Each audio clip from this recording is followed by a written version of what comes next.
Ya, ahora en este continuación del video anterior, vamos a ver la evolución de estos actores en la historia política de Chile. Ya les expliqué abajo que están los ciclos, las épocas históricas de Chile y el eje vertical son la cantidad de poder. Mientras más arriba, más poder, más abajo, menos poder. ¿Ya? Partimos con el punto 1, el ciclo 1 abajo, primer círculo rojo, y vemos que están todas las líneas de los actores de la élite religiosa, aristocrática conservadora, militar, todas concentradas ahí. Es decir, el Estado estaba más o menos dirigido, la parte política, por un equilibrio entre estos diferentes actores, un equilibrio de poder. Pero ese equilibrio de poder se rompe en la época de 1810 por una crisis entre una guerra civil entre élites, ¿ya? Entre una élite más criolla y los eh, eh, representantes del rey en Chile que tenían cierta autonomía. O sea, aquí no había mucho la figura del rey porque el rey estábamos lejos. O sea, existía la figura del rey, un imperio español, lo que sea, pero me refiero a que había una burocracia peninsular que dirigía y que choca con una élite criolla que también se había ido a formar en Europa, etcétera, etcétera. Y ahí se produce una diferencia y empieza hasta con la excusa también de lo que pasó en España con Napoleón y el rey Fernando VII y se produce la guerra de la independencia y que posteriormente se fueron nutriendo intelectualmente con las ideas más ilustradas, republicanas, etcétera. Pero al principio fue un choque intra-élite. Bueno, del punto 1 al 2, es decir, del siglo 1 a 2, en el parte horizontal, del siglo XIX, donde poco a poco la élite religiosa va adquiriendo poder, no hay separación de iglesia y Estado, y la élite aristocrática conservadora, muy asociada a la iglesia también. Yo encuentro que tiene menos poder, los resultados menos que tienen menos poder que la élite clerical. Empiezan a ascender en su poder en conjunto con el caudillismo militar, pero todo equilibrado. Que es la creación de portales, que logra matizar estos grupos y los logra mantener cohesionados con un equilibrio de poder en lo que es la creación de la República en 1833 y toda la figura de controlar a los caudillos militares, de tener una aristocracia que aceptara algún orden y una élite religiosa que también la mantiene ahí. Todo un equilibrio, este equilibrio lo logra mantener, pero estos grupos empiezan a aumentar su poder. Y cuando hay un equilibrio, las instituciones son las que mantienen ese equilibrio, la institucionalidad creada por portales. Pero si se dan cuenta, casi en el segundo círculo ya empieza a aparecer esta línea amarilla como una élite plutocrática, minera, que empieza a tener recursos y con una mentalidad liberal, heredera de los primeros liberales de la mitad del siglo XIX, que chocan mucho con portales, con la continuación del modelo portal, etc. Social igualdad, etc. Pero acá aparece un liberalismo más inglés, parlamentario y también comercialmente librecambista. Y ahí se produce el choque entre las dos élites, plutocrática liberal y del norte de la minería y la aristocrática conservadora del campo, del Valle Central, etc. Chocan esa aristocrática conservadora que se había también tomado los principios del orden, el principio de autoridad, más o menos portaliano, frente a una aristocracia plutocrática liberal. No obstante que habían elementos cruzados, pero nuevamente un choque entre estos dos grupos de élite que quiebran a la Fuerza Armada, el ejército se va con los terratenientes, conservador, la figura autorial, el presidente de la República, y los parlamentarios se van con la marina, con la influencia inglesa, minera, industrial y parlamentaria. Y se produce ese choque, que es el segundo círculo, pero ya venía la iglesia perdiendo cierto grado de poder que lo termina perdiendo con la separación de la Iglesia y el Estado. O sea, no brutal, pero sí asociado al Partido Conservador, y este esquema del siglo XIX se va rompiendo, esta figura en figura de un Estado más laico y un Estado más asociado a la Iglesia, termina rompiendo con la Constitución del 25. Es un tema que ya se venía, poco a poco el Estado fue creciendo y adquiriendo un poder laico, la ley sobre los cementerios, el registro civil. Entonces la Iglesia fue perdiendo poco a poco ese poder, esa influencia, y estas élites chocan, la plutocrática con la aristocrática, guerra civil, gana la plutocrática comercial liberal, y que dirige el país de los 1891 hasta 1925, 1920 en realidad, antes del gobierno de Alessandri y Palma, de manera oligárquica, muy alejada de la sociedad. Todo esto posterior al segundo círculo en rojo, que es el choque, y se produce la división. Y la élite militar victoriosa en la guerra del Pacífico, pero después la militar ejército derrotada en la revolución de 1891, y que posteriormente fue modernizada estaba en todo un proceso de modernización y nueva doctrina prusiana. O sea, también estaba en un proceso de mutación. El punto 3 es la época de la crisis de 1924 hasta el 32.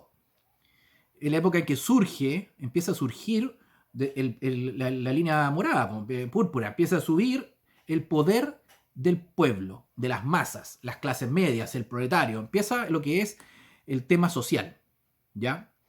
Pero previamente, la línea gris, que ustedes ven, empieza poco a poco a adquirir mayor poder. Previamente el pueblo empieza a adquirir poder una nueva élite intelectual formada bajo la Universidad de Chile, y después posteriormente en la Universidad Católica, que empieza ya a fines del siglo XIX, principios del siglo XX, empiezan a llegar ideas europeas y empieza a cuestionarse el siglo XIX chileno en los diferentes ámbitos culturales de Chile, en la historiografía, principalmente la historiografía. Ahora, esa élite intelectual también empieza a dar respuesta a los nuevos problemas que surgen a principios del siglo XX, que es el problema social. Hay intelectuales nacionalistas, hay intelectuales del ámbito social, socialista, empiezan a llegar las ideas marxistas, se crea el Partido Comunista, también empiezan teóricos, muchos intelectuales conservadores. Por lo tanto, pasan a ser, entre comillas, una vanguardia identificando estos problemas sociales. Coincidente con este pueblo que empieza a emerger y empieza a exigir cambios. Empieza a exigir cambios, a exigir, oye, necesitamos unas leyes sociales, la ley de la silla, con un código del trabajo, sobre todo por los temas industriales, protoindustriales en la salitrera, en el norte en general. Ahora, si se fijan, yo pongo un círculo ahí, porque ahí, un círculo dentro de la elipse de la crisis del punto de la ciclo tercero, porque ahí yo veo un cruce entre, si se fijan ahí, cruza la línea púrpura del pueblo, que va subiendo. Cuando el poder del pueblo va subiendo y se cruza con el poder intelectual de los intelectuales, de la élite intelectual, es decir, la élite intelectual busca teorizar los problemas del pueblo y se logra una intersección de intereses, de poder, entre la élite intelectual y el pueblo, es cuando se empieza a cuestionar el sistema político. O sea, el pueblo logra alguna forma encauzarse por una intelectualidad.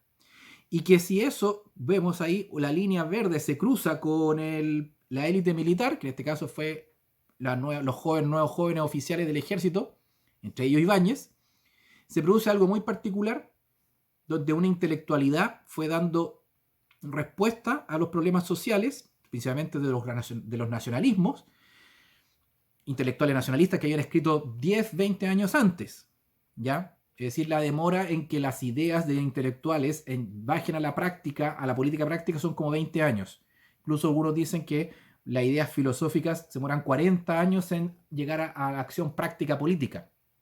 O sea, lo que estaríamos viendo ahora se pensó por filósofos hace 40 años atrás.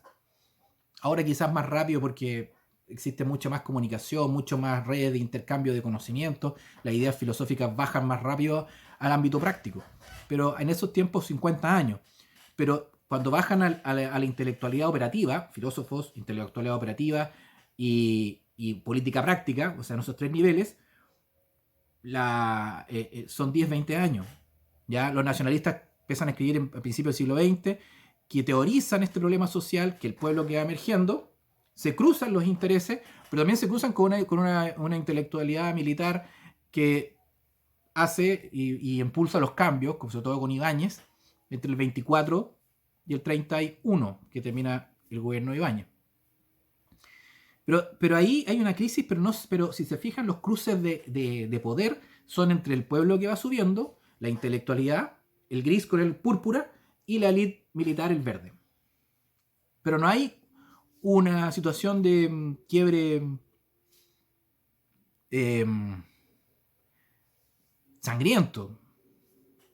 Hay una época de efervescencia política, pero que se resuelve por medio de una presión del 24 con el golpe, el ruido de sable, sale Alessandri, después vuelve, la constitución del 25, se va Alessandri de nuevo, vuelve, etc. ¿Ya? O sea, hay un desorden político, pero no hay un quiebre sangriento, una guerra civil, no.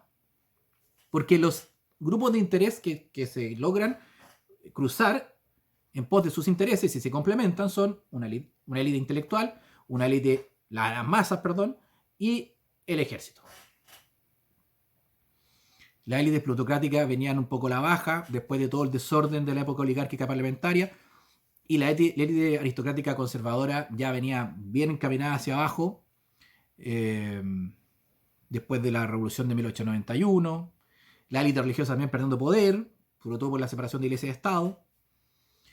Entonces, esto se logra, el poder de las masas se logra equilibrar. Si se fijan, la línea púrpura se logra equilibrar después del 32 con el gobierno de Alessandri Palma y después con los gobiernos del Frente Popular, Pedro Aguirre Cerda, etc. Y todo ese ciclo, hasta el 64 por lo menos, es un periodo en que las masas se estabilizan. Se estabilizan, ¿ya? En su poder. O sea, son encausadas, el poder de las masas del pueblo es encausado a un sistema político que busca representarla, que son el sistema político de la democracia chilena, que estamos hablando de la democracia del año 50, 40, 50, 30, sí, 40, 50 y 60.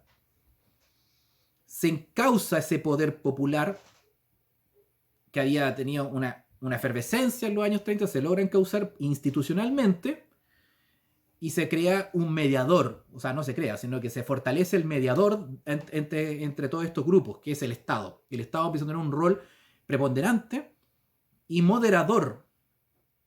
Y obviamente ese Estado moderador, para acceder a ese Estado con un sistema institucional, sistema de partido, etcétera, etcétera, etcétera. O sea, se produce una paz institucional posterior a la crisis, que no fue violenta, no hubo revoluciones, o sea, sí hubo, pero técnicamente hablando una guerra civil no hubo en los años 20, 30.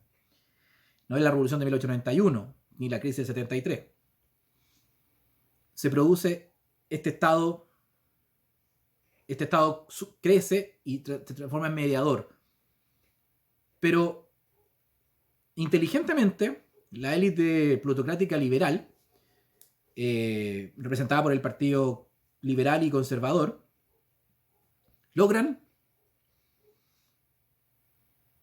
estratégicamente, se empiezan a acercar al Estado y se vuelve un empresariado muy estatista, muy desarrollista, muy de protección, de la protección de la protección por parte del Estado, bajo el paraguas del Estado que fue creciendo. Ahora, el ciclo de paz institucional se logra cuando se llega a un equilibrio de poder entre la élite intelectual, que le da el sustento teórico a las masas, un equilibrio también entre el poder de las masas, la línea púrpura, y un equilibrio de poder entre y la élite plutocrática liberal. Por eso se mantiene ese sistema democrático representativo liberal de partidos políticos, es decir, una democracia donde las mayorías no priman las minorías y sea todo esto representado por partidos políticos que tienen el monopolio de la acción de la representación política. Y eso da una paz institucional desde el año 32 hasta el 64, más o menos.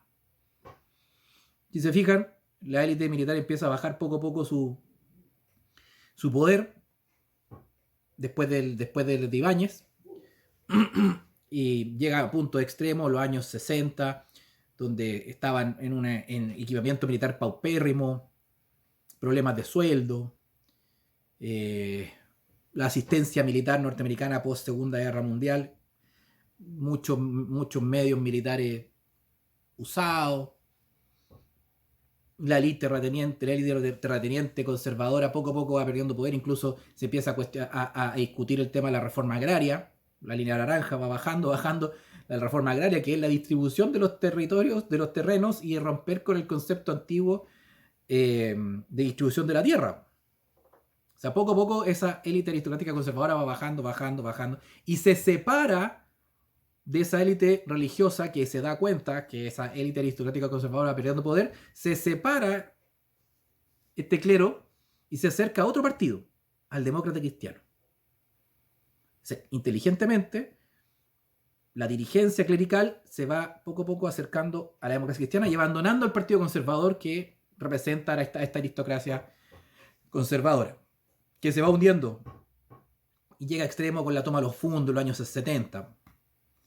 Ahora, previo al 70, y a partir de los gobiernos 64 de Frei Montalva, nuevamente el pueblo que no vio resueltas sus problemas existenciales que emergen a principios del siglo XX, en el siglo entre el punto 2 y el punto 3, cuando emerge esta línea púrpura, y que va emergiendo por problemas existenciales, por problemas de hacinamiento, la migración campo-ciudad, la explotación en la empresa, que te pagaban con ficha, que no te pagaban, que no habían derechos laborales, etc.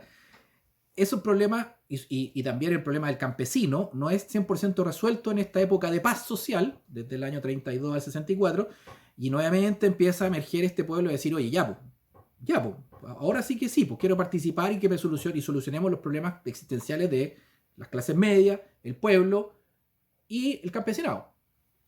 Pero ahora, nuevamente, con la influencia de una élite intelectual que en este periodo de paz empieza a teorizar, a crear centros de estudios, institutos, dentro de la misma universidad de la Chile, sobre todo el Instituto de Sociología, y empiezan a teorizar y llegan las ideas marxistas, la idea de la Revolución Cubana, que empiezan a nuevamente, pero ahora con un enfoque totalizador y mucho más profundo y mucho más desarrollado que en la época del 2030, que fue más o menos cuando estaban recién llegando las teorías marxistas a Chile.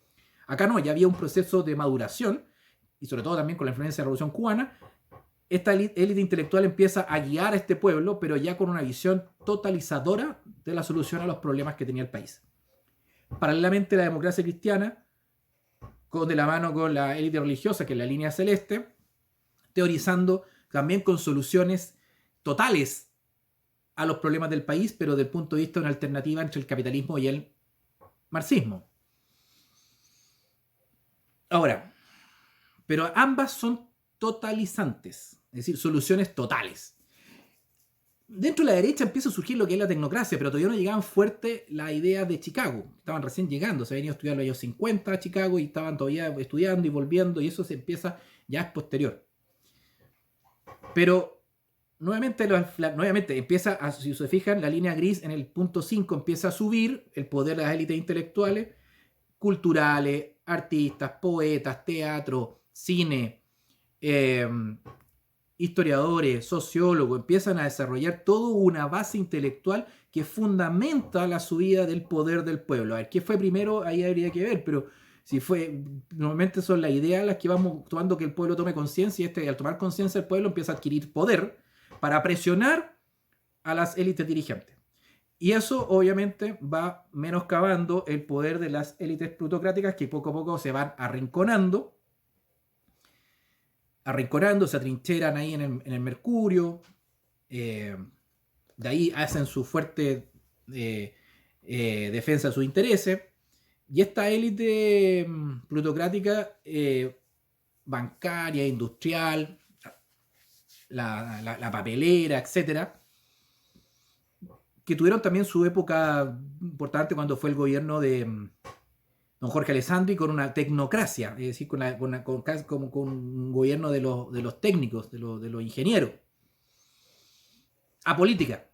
Porque también había una crítica a los políticos, sobre todo cuando llega Ibáñez en el segundo periodo, en los años 50, con la escoba, de barrer con los políticos.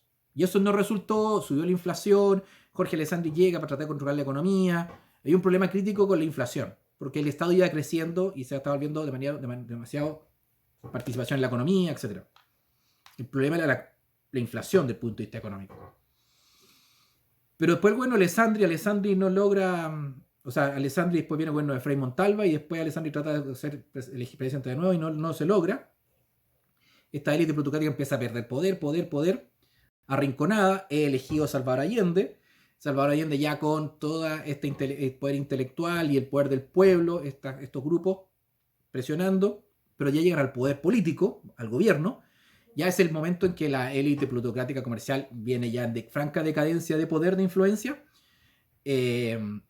Cuando se fija, cuando la línea blanca baja y empalma o cruza con la línea verde, que es la élite militar, es cuando se produce la crisis. O sea, la crisis viene de antes, pero se produce la eclosión, se produce el golpe.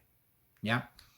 Cuando se cruzan los intereses de poder a la baja de la élite plutocrática con el poder militar de la élite, el poder de la élite militar, cuando se produce ese cruce es porque ya sus intereses, su poder está equilibrado y pueden de alguna manera tratar de volver al equilibrio en el desbalance que está. Si se fijan, está súper desbalanceado. Un pueblo con mucho poder, con una intelectualidad bastante importante, que ha generado una clase política, un intelectual revolucionario, frente a una élite plutocrática a la baja, y intermedio una élite religiosa, asociada a la democracia cristiana también, y abajo, y la élite aristocrática conservadora ya abajo, le han tomado los fundos, no tiene mucha cercanía con las cúpulas clericales, separada también de la élite plutocráticas comerciales, termina también plegándose, pero lo importante es que el poder, la línea blanca, cuando se cruza con la línea verde, es cuando ahí se produce la mancomunión de poderes para tratar de equilibrar esta diferencia entre los diferentes actores, que son el gris y el púrpura, la intelectualidad y el pueblo, y abajo la parte élite plutocrática con la élite militar. Ahí se usa el quiebre y rápidamente el poder de la élite militar sube, si se fijan, del punto 6 sube exponencialmente.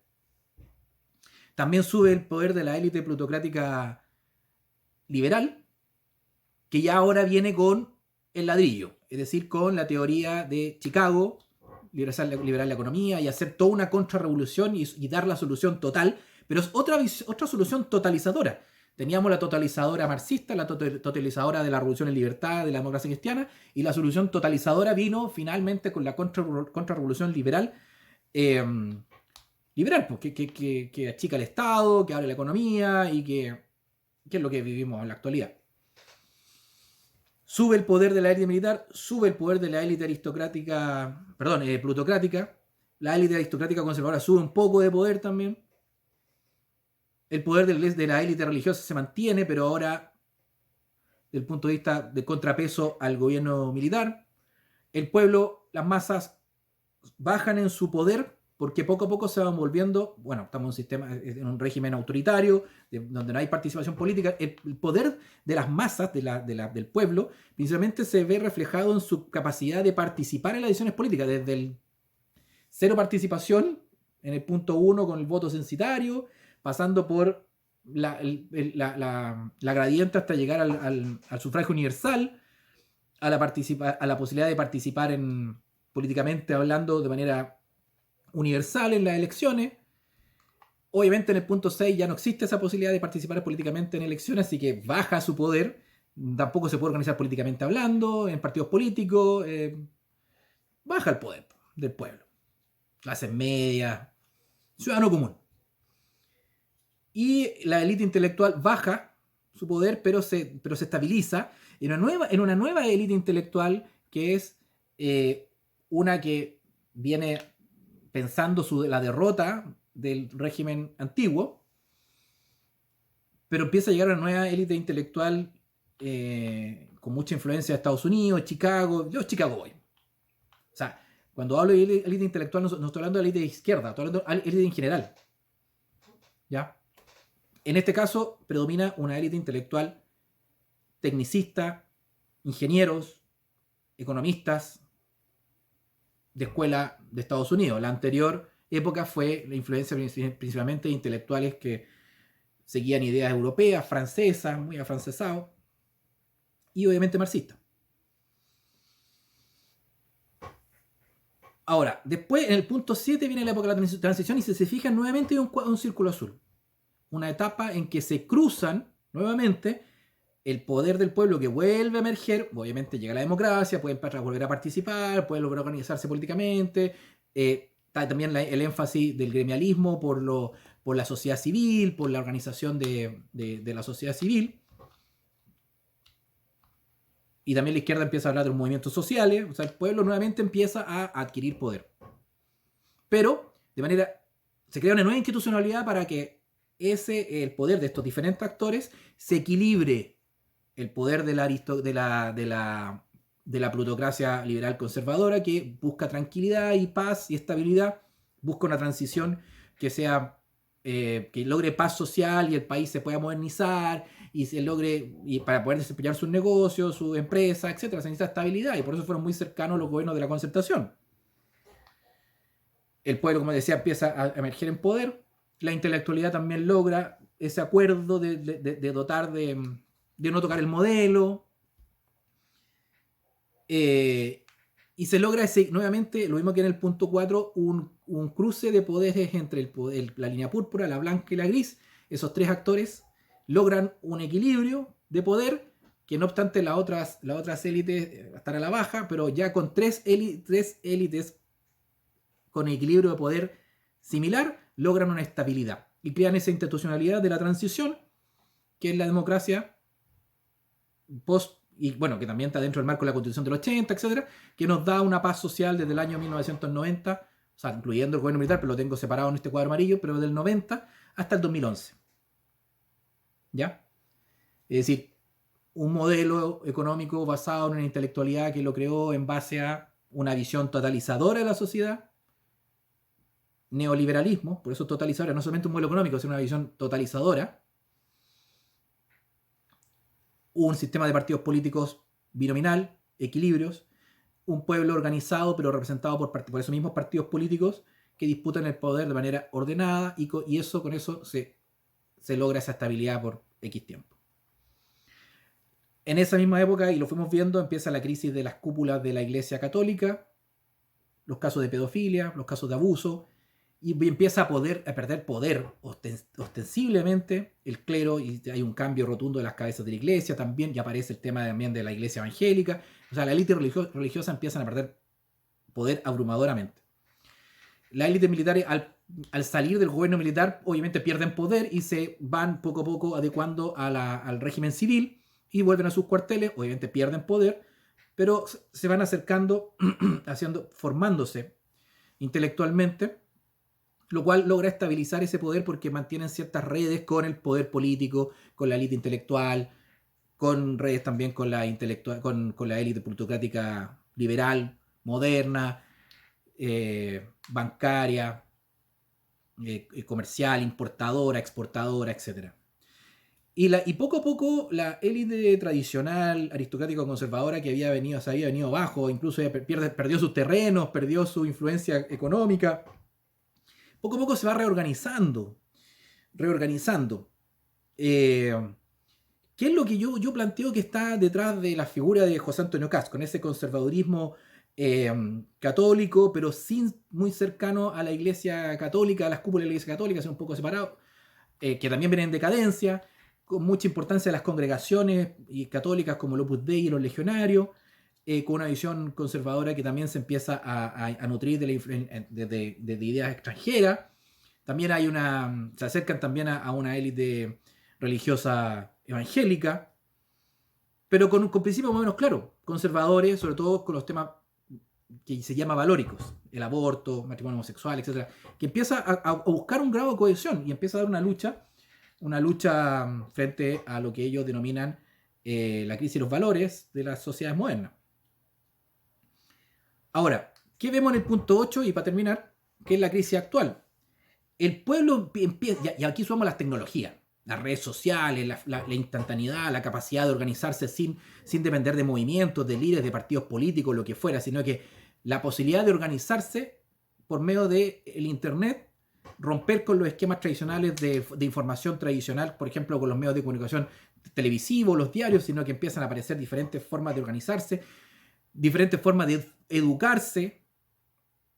El pueblo en la izquierda se educa ellos mismos, se transmiten conocimientos, escuelas populares, empiezan a llegar ideas de diferentes tipos, se abre el país y empiezan a llegar un sinfín de ideas, multiculturalidad, género, indigenistas, pero también en la derecha empiezan a aparecer grupos libertarios, grupos, resurgen ciertos nacionalismos, terceras vías, etc.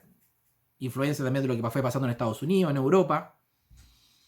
Entonces este pueblo, que incluye a todos, aquí no estamos hablando del pueblo del proletariado, sino de todo, la ciudadanía se empieza a organizar, se organiza de diferentes maneras, pero demasiado atomizado, por eso el círculo verde, demasiado subdividido, o sea, hay una gran facilidad de comunicarse, muchos youtubers, muchos Facebook, muchos grupos de Facebook, grupos de WhatsApp, pero todo muy separado, cuesta mucho coordinarse, o sea, es un poder tremendo que se enfrenta a las estructuras verticales tradicionales de un Estado y también de un sistema de partidos políticos que también se volvió fragmentado con la modificación del binominal al sistema representativo proporcional. O sea, también el Congreso se dispersa, etc. O sea, el pueblo no logra encauzarse, y por eso salen 1.200.000 personas a la calle sin ningún tipo de representación. O sea, es, entre comillas, un mono con navaja, ¿ya? La élite intelectual va subiendo un poco su poder, pero el pueblo se le arranca el poder del pueblo, no logra dominarlo. Cosa distinta que en los años 70 la élite intelectual con el marxismo, por ejemplo, logró encauzar, y la democracia cristiana con su visión, al pueblo. Pero ahora está muy alejado el pueblo de la intelectualidad. Se ve como los profesionales, los académicos, así como que, y el pueblo desconfía de todo. La élite plutocrática empieza a perder poder por los temas de los abusos, de las colusiones, etc. La élite militar está totalmente, con las crisis también por el tema de corrupción de los comandantes en jefe, también pierde un cierto poder y está también hacia la baja. ¿Para qué decir la élite religiosa? Y como mencionaba, la élite conservadora, aristocrática, tradicional, ha ido subiendo poco a poco en su poder. Pero entonces, ¿qué vemos en el punto 8? Una fragmentación de estos segmentos, están todos separados. O sea, lo que necesitamos nosotros es que estos grandes actores, su poder, su capacidad de poder, su influencia, se crucen estas líneas para llegar a ciertos acuerdos. Pero el problema es que estas líneas van todas para todos lados, po. Es como una bomba racimo, líneas para todos lados. O sea, la línea de la historia del poder del pueblo, de la élite intelectual, de la élite plutocrática comercial liberal, de la militar, de la religiosa y de la tradicional aristocrática conservadora, van para cualquier lado menos para unirse. Entonces se crea esta figura del plebiscito, que a todo esto yo les puse líneas verdes, puntos verdes, a todas estas élites que están todas, incluso internamente, todas divididas. El pueblo hiperfragmentado, la élite intelectual dividida, tenía una élite intelectual más revolucionaria, va a hacer los cambios, Fernando Atria va a hacer todos los cambios, y no sé, Mayol, pero también tenemos una élite intelectual que dice, oye, vamos por el plebiscito, vamos con calma, moderado, no sé, Cristóbal Belolio, Oscar Landerreche, Sebastián Edward, y también una élite intelectual más conservadora, que está en el rechazo principalmente. O sea, también la élite intelectual está dividida. Carlos Peña, están divididos. La élite plutocrática comercial también está dividida. La plutocrática liberal, los empresarios están divididos. Hay empresarios súper resistentes y asustados con estos cambios, pero también unos empresarios más modernos, más jóvenes, que están buscando, que están llamando al apruebo y a llegar a un acuerdo y a que podamos hacer los cambios que el país necesita de manera institucional, con un proceso, etc.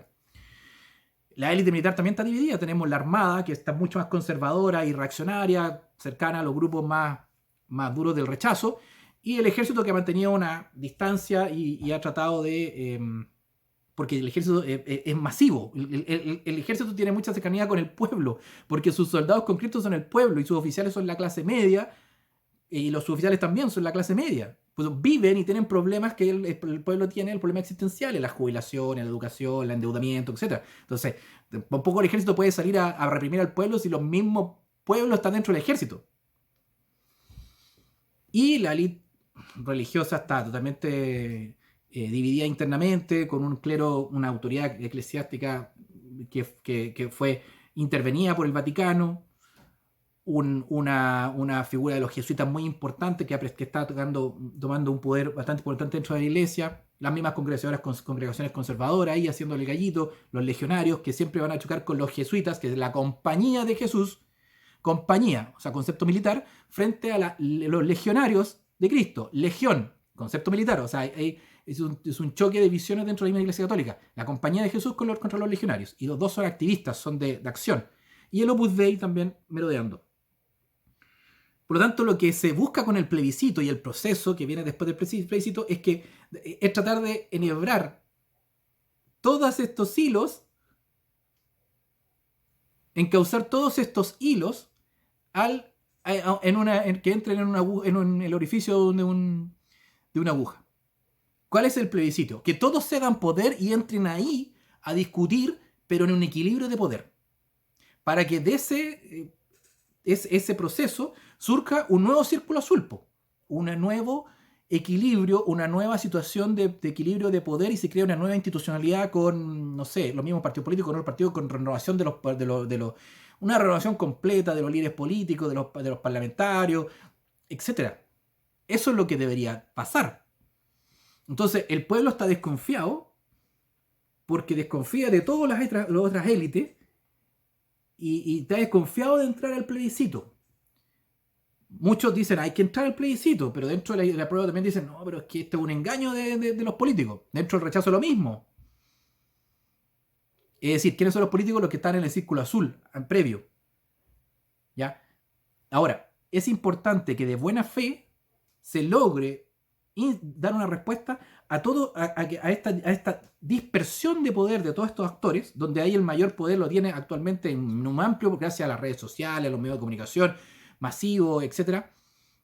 El pueblo se puede autogobernar, pero el pueblo no tiene conciencia de sí mismo. El pueblo es una masa y que se van agrupando en pequeños grupos con algunos líderes que van tratando de encauzar, pero esto es uno empujan para allá, otro empujan para acá y se anula el poder. Pues. Entonces es un poder difuso, muy difuso. Se requiere cabezas dirigentes que logren encauzar esta cuestión. Y la propuesta es el plebiscito y el proceso. Pero eso requiere que requiere que el pueblo ceda poder, que lo tiene allá arriba. Pero el pueblo con todo ese poder no supo qué hacer con el poder.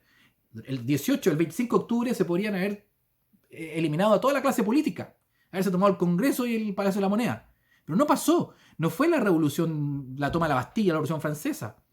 Porque el pueblo no supo qué hacer con su poder. De todos los colores. De todas las quejas que hay, de todo el espectro político.